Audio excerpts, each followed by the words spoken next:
محمد عبد الله محمد فرماجو.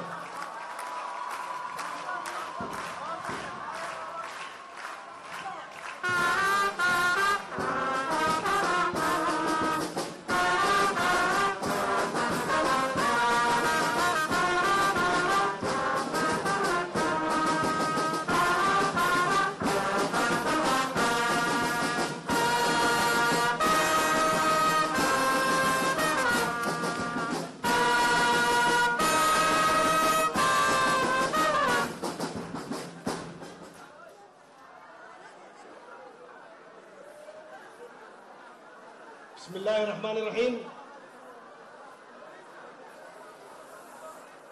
gudoomiyaha aqalka sare ra'iisul wasaaraha ra'iisul wasaare ku-xigeenka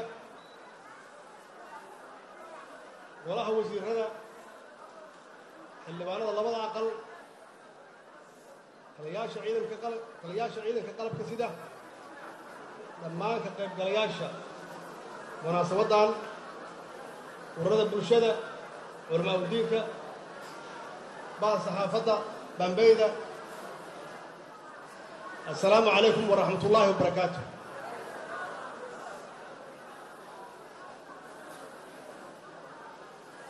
waxaan rabaa halkan inaan uga mahad celiyo taageerayaasha ciidanka qalabka sida iyo dadka ku bixiyay dhaqaalaha iyo qalabka anigoo ah taliyaha guud ee ciidanka qalabka sida oo ku hadlaya magaca ciidanka waa idinka guddoomay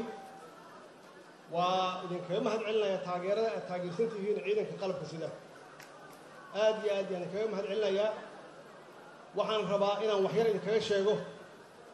ciidanka waxay yihiin. anigu ciidanka waxaan bartay 2010 iyo 2011 markii ay shabaabku haysteen xamar 75% aniguna aan ahaa ra'iisul wasaaraha oo ay maalin walba nagu soo weerarayeen madaxtooyada oo ay ciidamada leynayeen yaan waxaan ogaaday ciidanka aan haysanno iyo ciidanka Soomaaliyeed geesinimadoodu waxay yihiin. waxaan rabaa ummadda Soomaaliyeed oo halkan fadhida iyo kuwa daawanayaba inaan baro ciidanka Soomaaliyeed caawa waxay yihiin.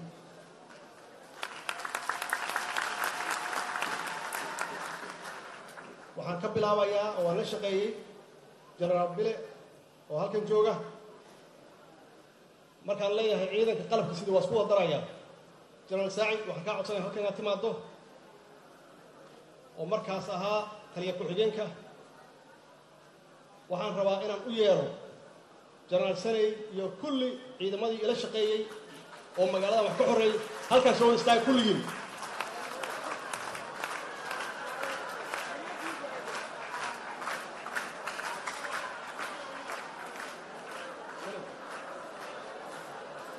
ciidankii magaaladan ka xoreeyay shabaab 6 sano ka hor waxaan rabaa halkan inaad soo istaagtaan oo ay dadku idin arkaan. maxaa yeelay magaalada aad arkaysaan hadda waxaa ku daatay dhiig badan, dad badan ayaa naftooda u huray. waxaan doonayaa inaad ogaataan waxaad ku fadhidaan caawa inay tahay dhididka iyo dhiigga iyo maxaan ku idhaahdaa halgamayaashaan halkan taagan.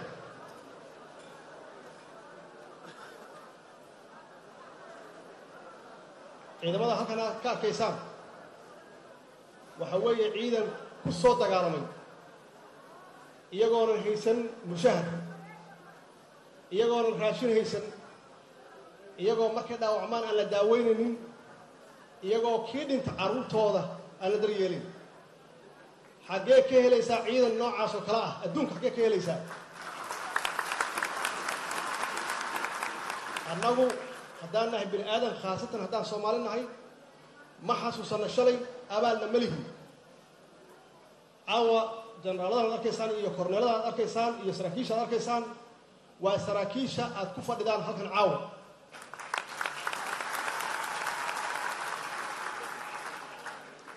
maxaa yeelay xaaladda hadda aad arkaysaan xaalado adaga ka soo horreeyey oo aad iyo aad u dhib badan. sidaas darteed waxaan leeyahay maanta oo ay bishu tahay 8 Julaayo 2017 waa maalin geli doonta taariikhda Soomaaliyeed baal dahab ka gelaysa maxaa yeelay waxay tilmaamaysaa wadajirka shacabka Soomaaliyeed iyo ciidanka Soomaaliyeed wadajirka dawladda iyo shacabka Soomaaliyeed mas'uuliyadan ma laha dawladda kaligeed ma laha difaaca dalka ma laha ciidamada kaligeed ma laha qof walba muwaadin ah yaa iska leh difaaca qaranka qof walba Soomaaliyeed yaa laga rabaa inuu u dhinto oo dhiigiisu u daadiyo haddaad doonaysaan inaad ku noolaataan dal sharaf leh waxaan hubaa qof walba halkan fadhiya inuu doonayo inuu ku noolaado dal magac leh oo markuu uu safraayo baasaboorkiisa iyo isaga aan la dhibayn oo la xurmeenayo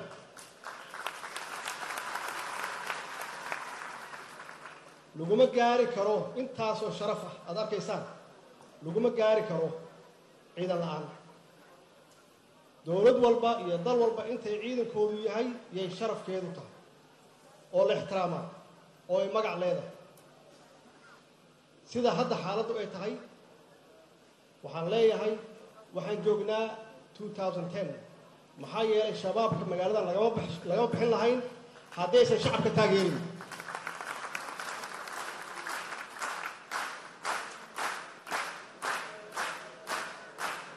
shabaab waxaan uga adkaanay oo aan magaaladan uga horeynay taageeradiina waxaan uga horeynay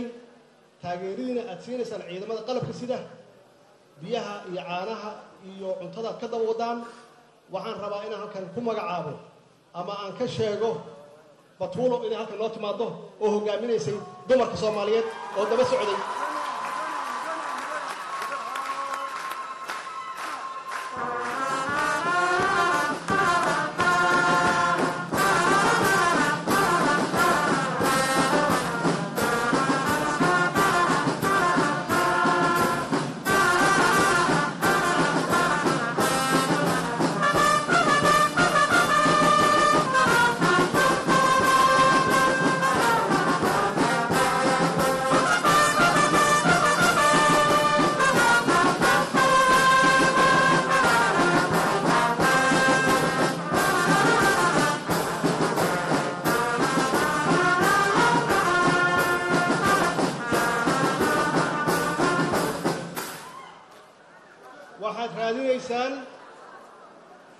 waxaad raadinaysaan dalkiina inuu sharaf lahaado macnaheedu waxay tahay inaan isku tashanno waxa weeye inaan isku tashanno ciidanka AMISOM oo waalaheen ah oo halkan noogu yimid inayna difaacaan waxay nala joogaan muddo 10 sano ah waxaan idiin sheegayaa 10 sano dambe nalama joogayaan sidaas darteed waa u mahad celinaynaa waa ku mahadsan yihiin abaal weyn waa uga haynaa laakiin waxaa loo baahan yahay si sharafkeena iyo karaamadeenna ay u soo noqoto waa inaan awood u lahaano inaan dhulkeenna cirkeenna iyo baddeenna aan gacanta ku hayno aan difaaci karno waxaana difaaci kara ciidanka xoogga dalka Soomaaliyeed waxaa difaaci kara ciidanka qalabka sidaa difaaci kara laakiin ciidanku kaligiis ma difaaci kareen dal waxaa lagu difaacaa laba arrimood waxaa lagu difaacaa dhiig lagu bixiyo iyo dhaqaale lagu bixiyo dhiiggii waa bixiyeen waana bixinayaan kuwo badana waa qoranaynaa way bixin doonaan yaa dhaqaalaha bixinaya dhaqaalaha ma waxaan ka sugaynaa shisheeye dhaqaalaha annaga hayna dhaqaalaha idinka haya jeebabkeena ugu wada jiraan ma ka soo bixinaa jeebabka walaalayaal dadka Muqdisho jooga iyo dadka Soomaaliya jooga iyo dadka qurbaha jooga haddaad doonaysaan dal sharaf leh oo aanan idinku dhibin eraboorada oo aanan magac xun Soomaaliyaysan lahayn waxa weeye qof walba waa inuu qaybtiisa qaato haddii qof uu naftiisa huray oo dhiiggiisa uu ku daadiyey waxaa loo baahan yahay idinku inaad ku kabtaan wixii dhaqaale ah haddaydan dhaqaale bixin waxay la tahay inaad rabtaan inaad ku jirtaan xaaladda ah sharaf xumo iyo karaamo xumo inaad ku jirtaan waxaan idin leeyahay walaalayaal waa ognahay ciidanka Soomaaliyeed marxaladii soo maray waxaan soo joognay ciidanka Soomaaliyeed difaac kaliya ma ahayn sida rag odayaal halkan uga sheegeen ciidanka Soomaaliyeed qayb ka soo qaateen la dagaalanka ama taageerada gurmadka abaaraha inay gacan siin jireen waxay qayb ka soo qaateen oo aan ognahay inta ay ka gudbeen inay dalka difaacaan oo ay ka gudbeen gargaarka dadkooda iyo shacabkooda ay u gudbeen inaan u tagno dawladaha dariska nala ah Kenya Tanzania iyo Uganda oo hadda nala jooga halkan markay dagaalameen inay dhex galeen oo ay peacekeeping ka noqdeen oo ay kala celiyeen meeshaan higsanayno hadda waa meeshaas weyn meeshaan higsanayno ma aha shabaab iyo la dagaalankeeda shabaab waa ka adagnahay maxaa yeelay waxaad haysataan ciidan fiican oo aan sii kordhin doonno iyo shacab wanaagsan waxaan aaminsanahay sidaan uga adkaanay shabaab magaaladan aan uga adkaanay inaan muddo kooban oo 2 sano aan shabaab uga adkaan karno oo dalkan aan ku soo celin karno nabadgelyo iyo sidoo ahaan jiray walaalayaal mudanayaal iyo marwooyin waxa weeye hadal waxba ma taro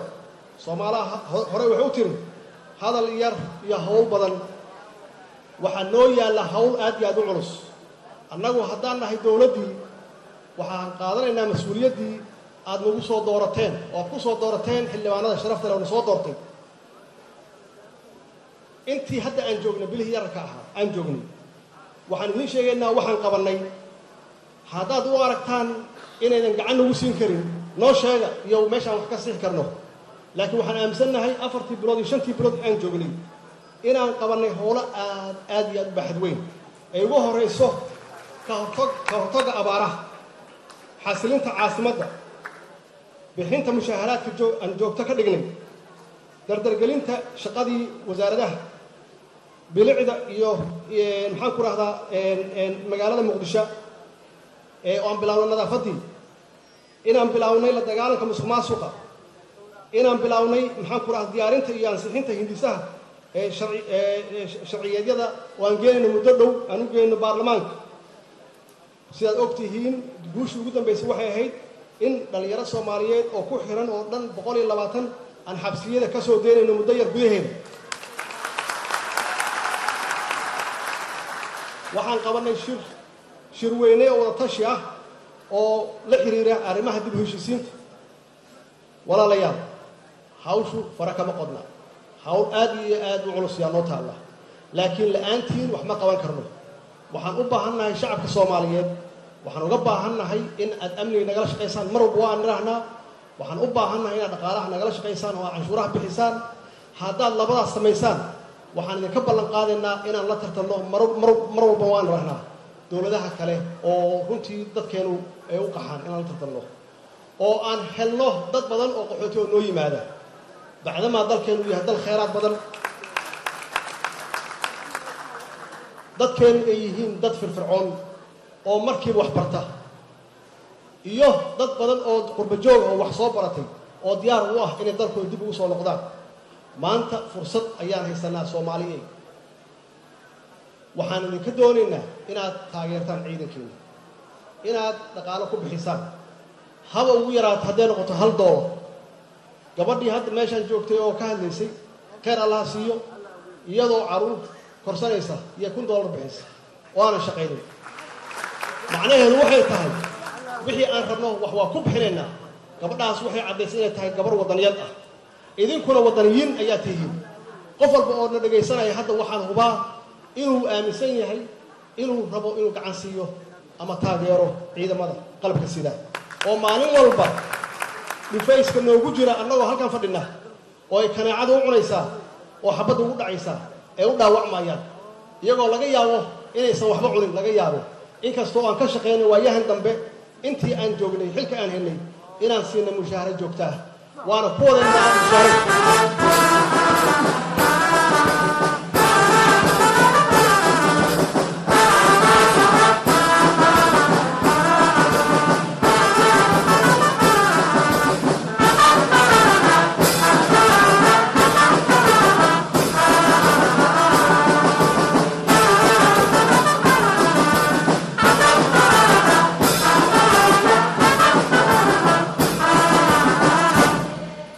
dambaystii waxaan rabaa inaan halkan uga yeero guddiga taakulaynta oo aan u magacaabay guddoomiye jenaraal maxamed jaamac qaalib jenaraal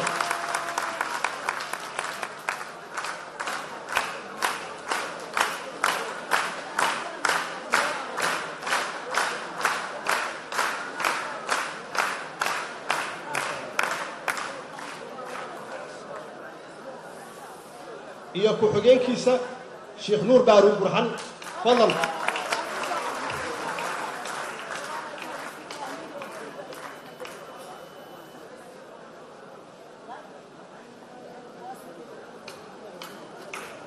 سميع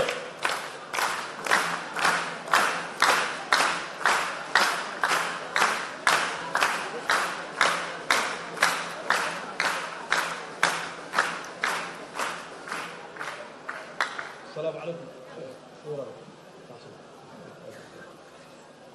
waxaan idiin sheegayaa labadan Soomaali waxaan u magacaabnay inay yihiin dad xurmad iyo sharaf badan ku leh ummadda Soomaaliyeed xilal badanna hore uga soo qabtay oo aan aaminayno waxaan intaasan ku darayaa dhaqaalahaas la aruuriyay gacanteeda ku soo dhacaysa bacdama aan ahay taliyihii guud ee ciidanka qalabka sida ee Soomaaliyeed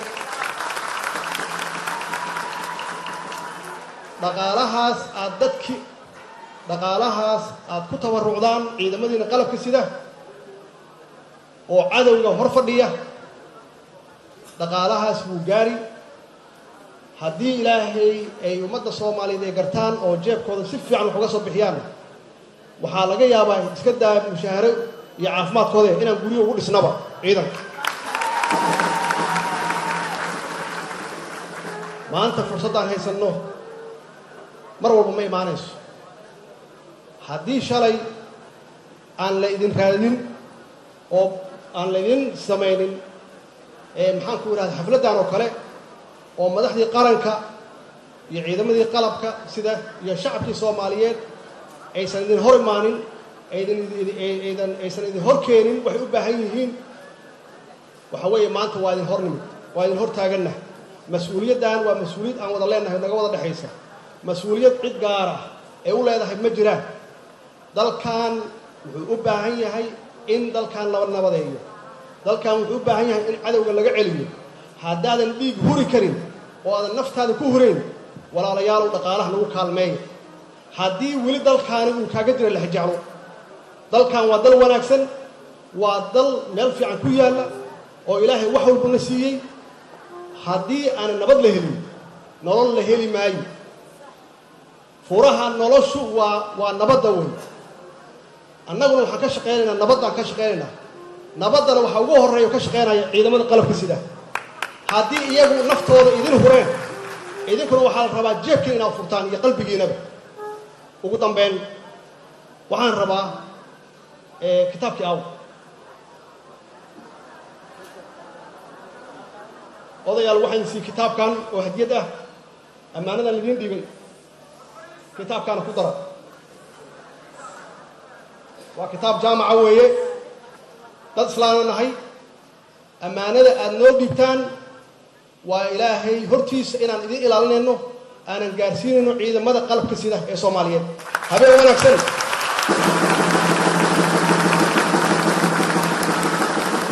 Soomaali ha noolaato Soomaali ilaahay ha nooleeyo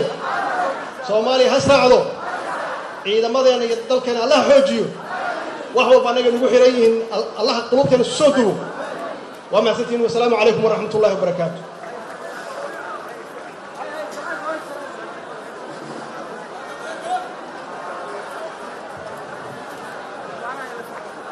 الله فرستو سلامته مدحوينها مسؤولين الله فرستو سلامته كدب si tartiiba loo baxayo nidaamsan